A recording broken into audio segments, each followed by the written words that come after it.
रावण का वध हुआ, 10 शीश वाला रावण सबने जलाया। और हंसी की बात यह है कि कल कई रावण को जला रहे थे।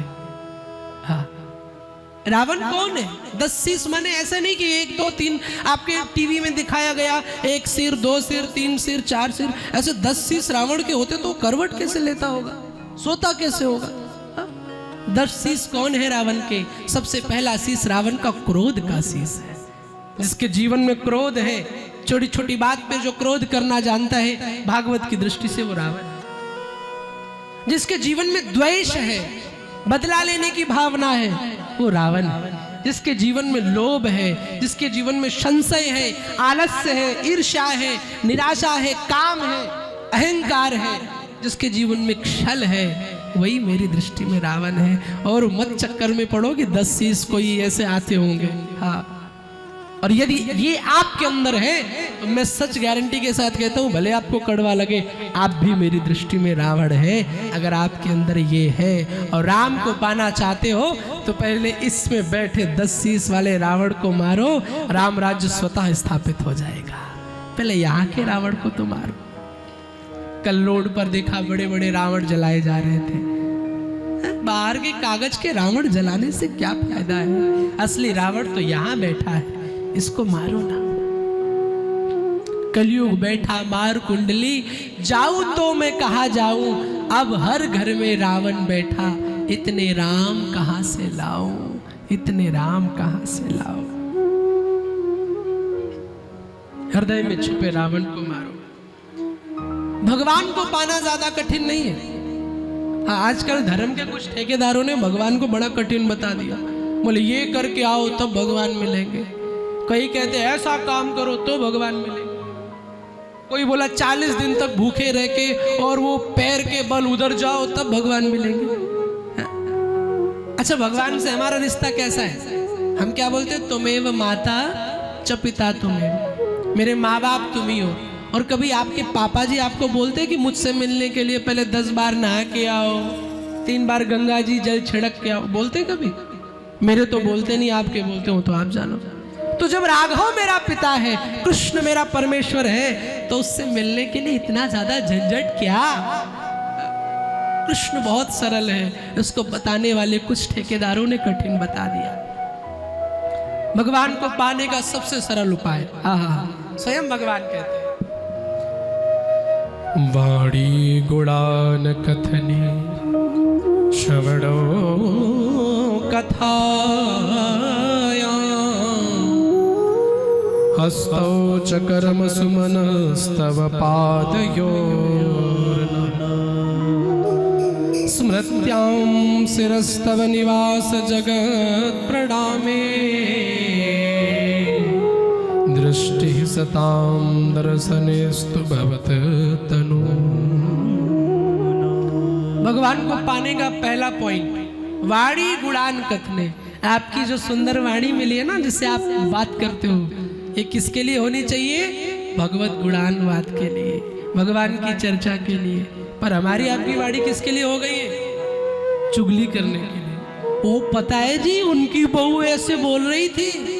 कहीं तो मैंने मैया देखी, वो कंडिया वाली मैया जो मंदिर जाती है फूल वूल लेकर के, वो उनका मंडल बना होता है, उधर जाएंगी तो एक भजन गाया और एक भजन गा के जैसे वो 3-4 भजन गाए, फिर स्टार्ट और बता के ऐसा, अरे बोले उसकी बहू तो ऐसी है, वो बोले उसकी सास ऐसी है।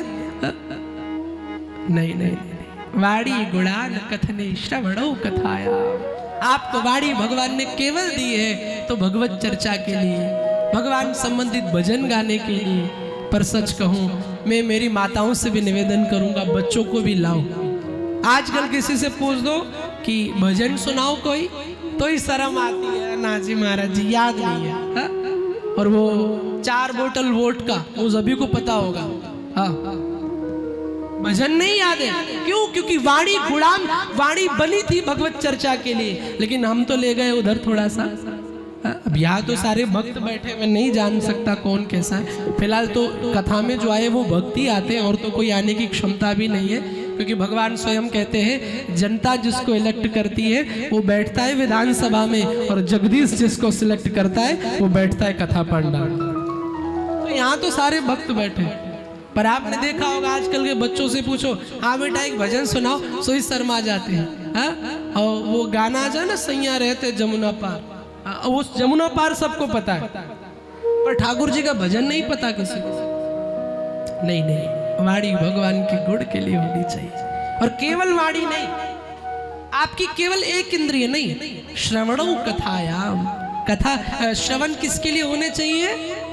भगवान की चर्चा सुनने के लिए। हाँ, पर हमारे श्रवण किसके लिए बने?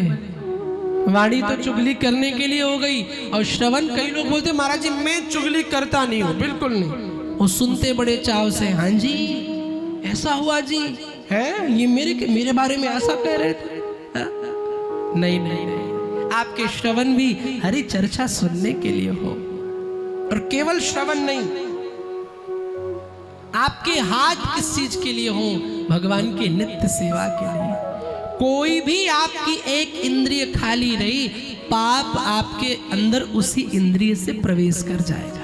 इसलिए कोशिश करो आपकी प्रत्येक इंद्रिय भगवत चर्चा में लगे, वाणी से भगवान का गुणगान हो, कान से हरि की कथा हो, और हाथों से भगवान की सेवा हो। नित्य सेवा करो ठाकुर जी की। शीश आपका भगवान के चरणों में झुके। शास्त्र कहता है भाव कुभाव से जो भी एक बार भगवान को प्रणाम कर लेता है, दिन भर में एक बार भी भगवान को प्रणाम कर लेता है, तो शास्त्र कहता है कि उसके जो नित्य के पाप होते हैं वो नष्ट हो जाते हैं, और उन पुण्यों का उदय होता है जो कभी नष्ट नहीं होते हैं। इसलिए निवेदन करूंगा कि आपके गली में कोई मंदिर हो, आपके मोहल्ले में हो, कहीं पर भी मूर्ति मिले तो एक बार दो बार प्रणाम जरूर करो। भगवान को प्रणाम करने की इतनी महिमा है कि भगवान शंकर स्वयं कहते हैं जो एक बार राम नाम लेता है, एक बार भगवान को प्रणाम करता है, मैं उसे 3 बार प्रणाम करता हूँ। ये प्रणाम करने की महिमा। तो आपका शीश कहाँ झुकना चाहिए? भगवान की चौखट पे। एक किट्टी पार्टी क्लब नहीं, ये आपके लिए नहीं है, ये हम सनातन धर्मियों के लिए नहीं है। प्रत्येक इंद्रिय आपकी भगवान के लिए तड़पे। इवन हमारे शरीर में 2 गुप्त इंद्रियां होती हैं जिससे हम शौचाचार करते हैं, उससे भी भगवान की सेवा की जा सकती है। कैसे? उसको पवित्र रख करके, शरीर से दुर्गंध नहीं आनी चाहिए ठाकुर जी की सेवा में। हाँ? आप ज्यादा कुछ नहीं करना, आपकी प्रत्येक इंद्रिय से भगवान को जोड़ो।